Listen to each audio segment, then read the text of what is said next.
Hello folks, hope you're doing well. Happy holidays. Welcome to another One Piece review. This time we cover Manga chapter 1169. The closer we get to the finale of this flashback, the more and more I appreciate the added details that Oda's given us.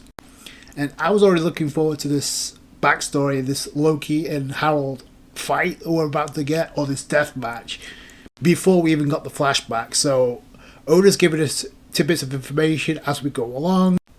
And we get more layers of information due to Shanks about the levels of the contract belonging to Emu. But I will get to that as the chapter goes along. What does this mean for Shanks as we go along? I'm going to get to that. But before I do, I have to talk about the anime because who the hell can't? So in my last review, I said episode 1151, for me personally, was the best episode of the year. And I said it was going to be very difficult for them to top what they did there. And true to form, I felt like it was. But little did I know, the animators in Toei Animation, along with what episode 1152 or episode 1053 would say, hold my beer. We got 3 back-to-back-to-back candidate episodes of the year. I'm still going to stand by what I said. For me personally, I feel like episode 1151 was my favorite episode out of 3. I feel like the episode 1152 was the stronger of the 3 due to the emotional aspect and the emotional aspect of the episode, as well as the overall production, the quality of the episode from start to finish. Everything that we got from the start, with what we got with Professor Clover and Vegapunk, and Clover revealing himself to be a D, and the scene involving Robin on the Sunny, inside the Sunny, listening to the Vegapunk broadcast as Vegapunk is mentioning the scholars, and Robin doesn't say anything, she doesn't yell out, but she's tearing up. So that was a masterful scene. And with this reveal of Professor Clover being a D, and oh man, Robin being involved and connected to a lot of characters with D in the name, it kind of makes you wonder if Oda is trying to tell us something here. But everything from that scene up until Barney and Luffy giving the floor to Barney to shine with the Nika punch, the giant Nika punch, out of everything that Saturn has done to Kuma, Ginny, and Barney specifically. And I love how Luffy gave that floor, and it was kind of like how Oda did it in the manga. Like, he gave the spotlight to Barney. He's been building this moment up for Barney to shine. We didn't know it was going to be in the form of Gear 5th or use a distorted future, but now we know it's a temporary boost, but it made sense narratively speaking. Right, the music was on point, especially using the music overtaking. I thought was a great choice. Everything from that scene, everything from the initial scene in that episode to Barney delivering the giant Nika punch was great. I feel like it was the stronger of the 3 episodes, but I will say there's a lot of things you can take from these 3 episodes. Like, I feel like episode 1152 was the stronger of the 3 episodes that we've gotten. That's not to say that's my favourite episode, but it's the stronger of the 3. The scene involving Joy Boy and his hockey being released, I think that's the scene of the year for me. Just look at this scene with Luffy and that look on his face. That scene is on so many frame pause moments for a lot of One Piece fans. It's insane. Like, I love the added detail where they added the Sun God Nika symbol in his eye. We got the symbol of the Sun God Nika symbol in Luffy's eye, but if you notice for a split second, we got the symbol from the Abyss pentagram in Luffy's eye as well. It was for a split second, so I really appreciated that.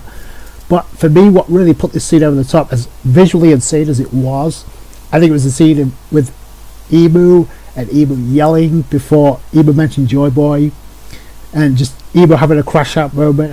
But you do not see that look on Luffy's face very often when it comes to sensing someone else's hockey. And Joy Boy, that scene delivered. Like I said, you could make a case for any one of those 3 being the episodes of the year. And it's not to say that those are the only 3 standout episodes of the year. Like, no, we've been getting some solid stuff ever since Part 2 started.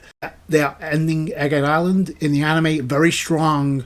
And I don't know what the format's going to be for when we get to elbaph. And we really don't know for sure because nobody's really come out and said anything, so I'm not going to say anything until that's made or it's confirmed. If there's a new format and this is the quality we get, I don't care what the format is. If we got this quality of episodes in elbaph maxed up to 10, I say sign me up. I don't care how the format goes next year. So I'm looking forward to that. It kind of makes you wonder what they're going to do, because remember when they first entered Egghead Island, the final saga, to separate, and I said this before, like the way to like distance themselves from Wano was to completely change the art style.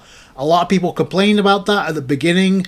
Look how things have changed. So it tells me, the other takeaway that I have, it tells me that the 6-month hiatus that they took to give us these quality of episodes was the correct decision. Like I said, you can make a case to any one of these three being the episode of the year or your favorite episode of the year, and you would not be wrong. Like I said, I'm going to stand by what I said. I think for me personally, episode 1151 is my favorite episode. That's my thoughts on the recent episodes. Let's get to this chapter, and immediately Oda gives us a quite like color spread drawn by him, and we got the color spread of the Rocks Pirates led by Zebek, front and center with a tiger. The takeaway from this obviously is the color scheme. Like Oda's giving us a spoiler for the color designs of the Rocks Pirates before we get the next manga volume cover. The takeaway from this is like Glorisoa's blonde hair, because in the anime it's kind of like pink or orange depending on how you look at it. But to me, like, there's going to be a lot of changes in the anime when it comes to a lot of people's designs. We got that with a lot of the Holy Knights. Like, some of the Holy Knights designs that we originally saw from the Kuma backstory are going to look vastly different a year and a half from now. So, Glorisoa is going to be another case of that. But other than that, it was a great colour spread, and it makes sense given we're about to end this flashback. So, let's begin with this chapter, and the stage is set 14 years ago. We go to Ripley's cabin with Scopper and Shanks talking about Ace. I think it's important to know when Scopper is talking about, also mentioning like how Garp is the one that told him about Ace. So I thought that was kind of cool. And Shanks learning about Roger's son for the first time, which is cool, because immediately he's like, oh, he's thinking of him as a little brother, because obviously he thinks of Roger as his dad. Although Scopper kind of backs that up when he says, oh, both you and Buggy like son. So I thought it was kind of nice they added Buggy to that mix, so it's not just Shanks. But then immediately Shanks saying because Ace has Roger's bloodline, Shanks says, I would be surprised if he's going to become the Pirate King of this new era. As Scopper says, that's not how it works. Besides, those who are burdened with high expectations fail to reach the top. I feel like for some reason, like this scene kind of, in some way, kind of echoes what we got with Vegapunk in his final words. So they try to paint the picture of who next Pirate King's going to be in a great area as well. Who is he going to be? Good? Is he going to be evil? So it kind of mirrors what Vegapunk said here earlier. It's with Scopper. We cut from there to Aura's castle and what's taking place inside as well as outside. And inside the castle, obviously, King Harold is starting to lose control here because of Emu's slave tattoo. And immediately you see Harold like, what am I doing? Weighing his options. Like, he's trying to think, is there a way to like defy Emu? So he's taking out his own guards, and he's coming to realize the error of his judgment here. It's a little bit too late, but we see Harold like saying to the guards, screw it, you gotta end me, you kill me now. The guards are like kind of like puzzled by this, but immediately they actually follow through with what Harold wants them to do. After King Harold attacks the guards, they do it, and as they're doing this, Loki and Jarl bust in the scene. It's the same scene that we saw before we dive deeper into King Harold's backstory without Silhouette. So we see it. Well, I shouldn't say that, because we see a back shot pause. We see a shot from the back of Harold, and he looks in silhouette, and in the front that's a completely different matter. So it's like, and I'm still puzzled why Oda did this, because nothing about his appearance has changed from the portrait that we first saw to what we see here. This is the scene where King Harold is shish kebabbed, quote unquote, by the guards. That doesn't work because we now know he's immortal, so that doesn't do anything. Loki and Jarl are like, what the fuck is going on here? Here, it cuts to the conversation involving Shanks and Scopper, and this is where the conversation turns into why Shanks is here. Shanks is like, me and King Harold, we were both bound by the Shallow Pact. Now, this was important because of what Shanks says here. Shanks says we were both bound by the Shallow Pact of the Holy Land to serve the Great One, Emu. Now, Shanks says here, this is just a shallow sea contract. Stage 1, Emu bootleg tattoo, which allows Emu to give them orders, but only if they're in range, which is kind of interesting. But he doesn't say anything about the powers, which I think was a smart move on the part of Oda. Oh, and you can tell that Oda was like very careful about this scene, because I'm assuming the scene where we saw King Harold and the stamp that he got, the Emu tattoo stamp that he got of Emu, a lot of people wanted to run with this and make it about Shanks. But Oda gives us more information here, and I knew he would. So he says, yeah, they were able to talk once they were away from the Holy Land, which makes sense because there was a scene in the previous chapter where the Holy Knights are discussing, like, Shanks didn't return. Like, he left and he didn't return, but he, in the way, he, like, met up with King Harold, and they were talking about, oh, Shanks, you're from the Red Air Pirates, aren't you? So then the scene dips into Harold will probably be happy to join the Holy Knights, but that can't happen because if he agrees to have a deeper contract with Emu, that might cause problems. The issue is, though, that Shanks left the Holy Land before King Harold got Emu's upgraded tattoo, so there's nothing he could do about that. He got the S tier upgraded tattoo of Emu, where it allows you to gain inhuman strength, insane power, immortality, and able to conjure abyss pentagrams. Like, we knew this from the previous chapter, but we're getting it from Shanks, so he knows this too. It allows them to travel anywhere, across, regardless of the distance. So, but in exchange, the Great One's voice, Emu's voice, can reach them anywhere, and disobedience is impossible. They cannot disobey Emu regardless. So whether you're a Holy Knight or whether you're as gullible as King Harold, it's GG. So you can't disobey, and that's the reason why Shanks is there, and it explains why he's on elbaph, because he wants to, like, trying to talk him out of, like, joining the Holy Knights, because it's like, they will not uphold their end of the deal. They will not keep their word. So he wants to make sure that nothing else bad happens. So that explains why Shanks is there.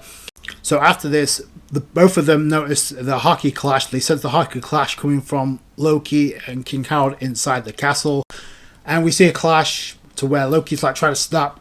What the hell are you doing, old man? You try to kill us. I love when Loki is clashing with King Harold. You got Jarl unsheathing his sword. Like, he's about to do some damage here. You see one of the guards trying to call up for backup for the rest of the guards to show up to the throne room. And what's really messed up is and then one of the guards is like, oh, I bet Loki's up to no good again. Completely unaware. And following this, we got Harold being pinned down by Loki and Jarl. And this is like King Harold's last chance to, like, convey and communicate with Loki and Jarl about what's going on here, like how he's at fault and what's going on. He was manipulated. He was like, he made a mistake. I'm trying to make elbaph a member nation to the government.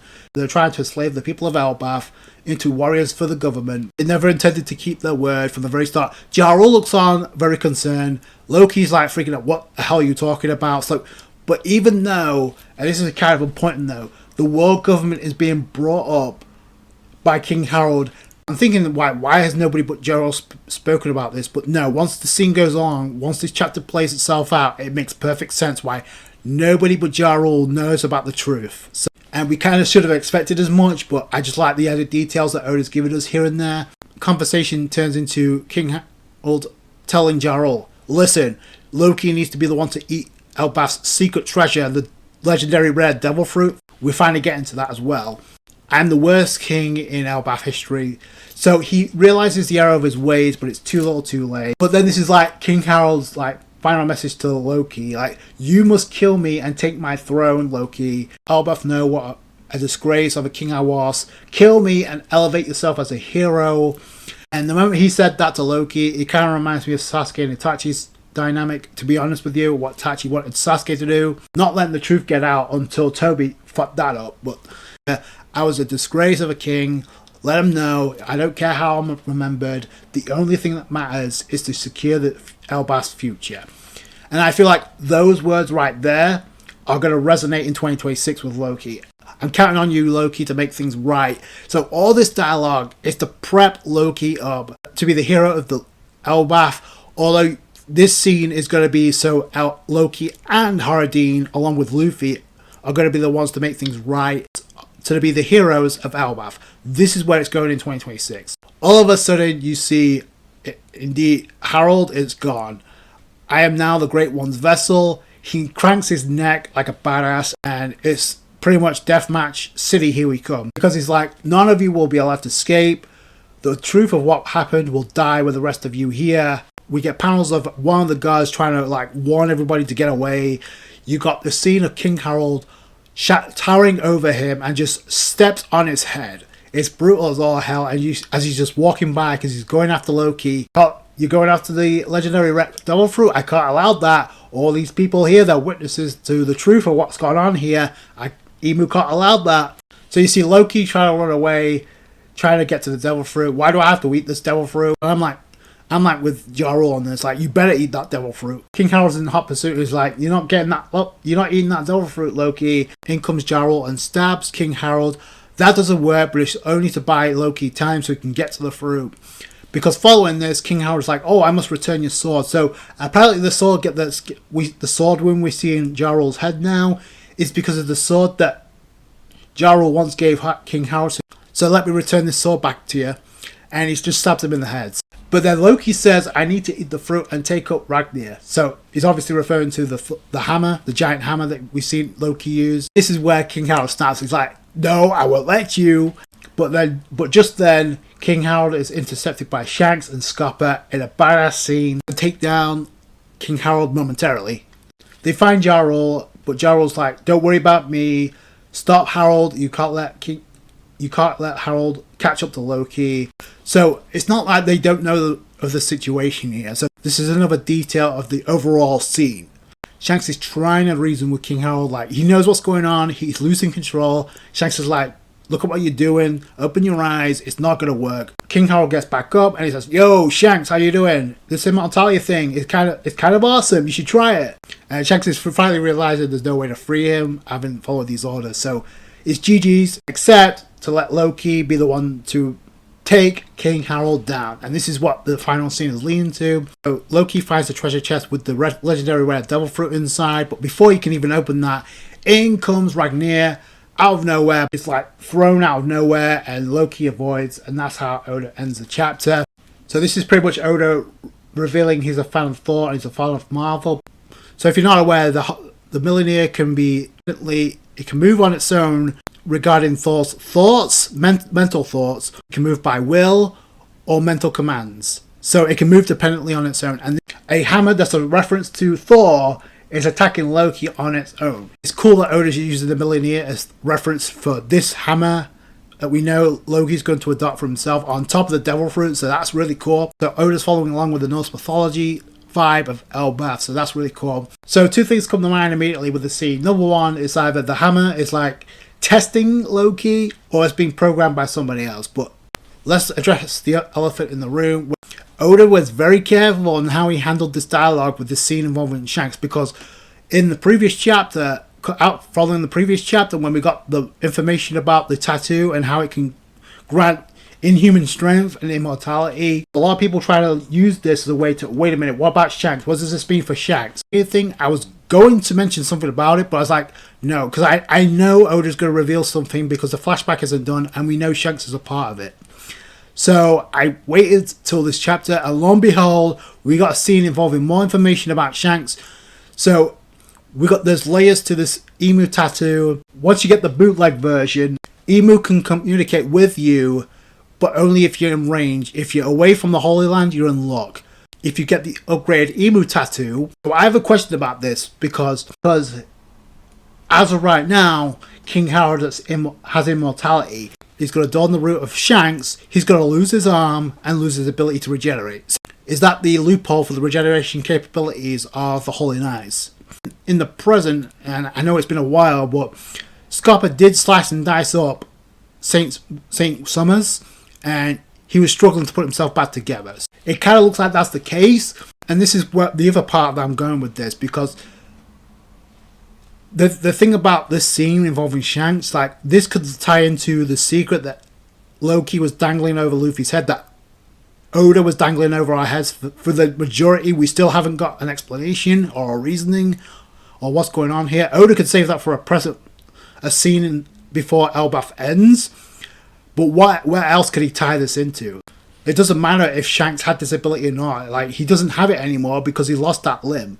It's the reason why King Howard died is because obviously he's got, spoiler alert, he's probably going to lose that limb.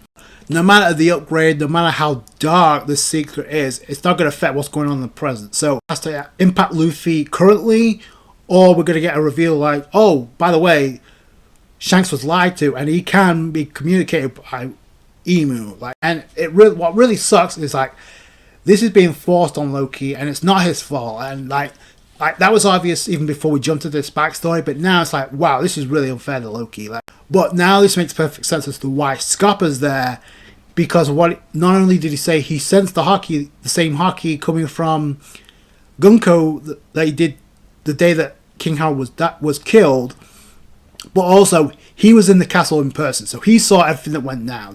So there is going to be a reconciliation, and there's going to be a lot of regret on both ends. We've been waiting to see Loki go all out for how long?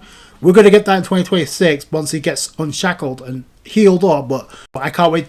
It's going to really set the tone, and like I said before, with the anime and the way they've been presented as of late, and we got Jumpfesta around the corner, so I'm sure Oda's going to hype up the manga like crazy. You got season 2 of the live action on March 10th, and who knows what else we might get announced this year at Jumpfesta. The way that the anime has handled the last 3 episodes, this is making the wait worth it, because I can't wait to see this now, because Oda is little by little hyping Loki up with the hammer, and now with obviously him eating the legendary rare devil fruit, which we have no information about, so I can't wait to see that, and can't wait to see what Loki does when he's unshackled. So this is something we've been waiting for since we met Loki, so you can't tell me this is not going to be hype in 2026.